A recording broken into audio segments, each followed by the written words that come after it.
እሁድ እስኪደርስ በጣም ይናፍቀኝ። እኔ ራሱ አይገርም ሰርግ እንዲናፍቀን እንዴ?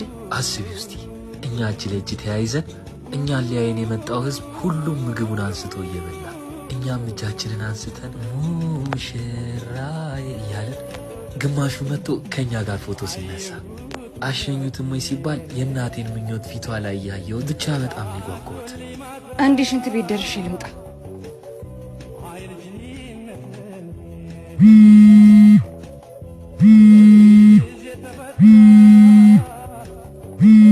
አሬ እኔ ቆንጆ በናፍቆት ልሞት ነው። ለምንድን ነው ዝም የምትይኝ? ናፍቆቴን ለመጨመር ነው። እማዬ እየደወለች ነው። እና ነሳህ? ምናልባት አንቺን ፈልጋ ሊሆን ይችላል ብዬ አላነሳሁት። ልትጨቃጨቀኝ ነው? እንኳን አላነሳኸው። አሁን ቅድም የጀመርክልኝ ጨርስልኝ። የተጀመረ ሁሉ እንደማያልቅ ዛሬ ገብቶኛል። ማለት ከአንቺ ሌላ ሴት ያለ እስከማይመስለኝ ድረስ ወድጄሽ ነበር።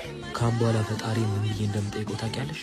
ምናልባት ትዳራችንን ይባርክልን ብለህ ሁለተኛ አንቺን እንዳያሳየኝ አሁን እንጂ እንዴ ማለት እማዬን ምን ልላት ነው? እማዬንማ ሩም ይዘሽ ጠብቂኝ እየመጣው ነው ቢያት።